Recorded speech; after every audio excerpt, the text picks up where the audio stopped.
સુરત શહેરમાં ગેરકાયદેસર બાંધકામનો મુદ્દો ફરી એકવાર ચર્ચાના કેન્દ્રમાં આવ્યો છે। શહેરના સરથાણા, સીમાડા, શ્યામધામ, વાલક અને લસકાણા સહિતના વિસ્તારોમાં મંજૂર નકશા વિરુદ્ધ મોટા પાયે બાંધકામ કરવામાં આવ્યું હોવાના ગંભીર આક્ષેપો કરવામાં આવ્યા છે।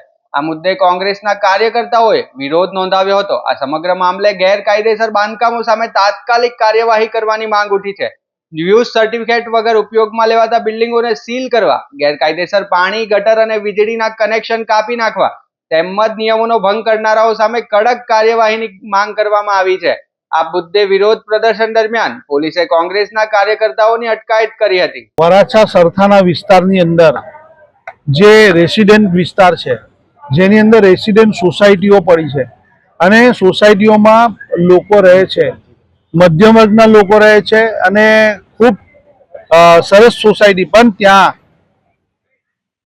જે સોસાયટીની બાજુમાં કોટેજ સોસાયટીઓની પરમિશન જ નહીં હોવી જોઈએ અને તે પણ એકદમ ગેરકાયદેસર, જે ડીએલઆરના નિયમ મુજબ એના માર્જિન છોડવામાં આવતા હોય છે, એની જે વ્યવસ્થા કરવાની એ જરા પણ નથી અને આંખ બંધ કરીને ભારતીય જનતા પાર્ટીના નેતાઓના મળતિયા દ્વારા આ કોટેજ ઇન્ડસ્ટ્રી પ્લોટ આખું બનાવવામાં આવી રહેલું છે, જેના લીધે ત્યાંની સોસાયટીના લોકો ખૂબ જ રજૂઆતો કરી કોર્પોરેશનને, સરકારને, પણ તેઓની કોઈ પણ વાત નહીં સંભળાતા આજે સુરત શહેર કોંગ્રેસ સમિતિએ ત્યાં ધરણાનો કાર્યક્રમ રાખ્યો હતો।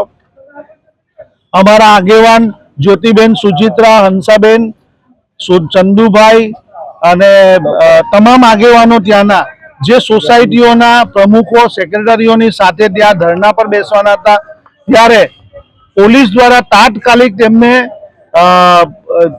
અટકાયત કરી દેવામાં આવી, ડિટેન કરી દેવામાં આવ્યા અને તે લસકાણા અને સરથાણા પોલીસ સ્ટેશનની હદ હતી, પણ તેઓને અહીંયા અશ્વની કુમાર પોલીસ સ્ટેશન લઈ આવવામાં આવ્યા। તો આ એક લોકતંત્રની અંદર જો સાચો વિરોધ કરવો હોય તો પણ નહીં વિરોધ કરવા દેવાનો, સાચી વાત કરવી હોય, સાચી રજૂઆત કરવી હોય, લખાણમાં કરવું હોય તો પણ નહીં કરવાનું અને બધાને ભેગા થઈને મિટિંગ કરવી હોય, ધરણા કરવી હોય તો પણ નહીં કરવા દેવાનું। આ કેવી લોકશાહી છે?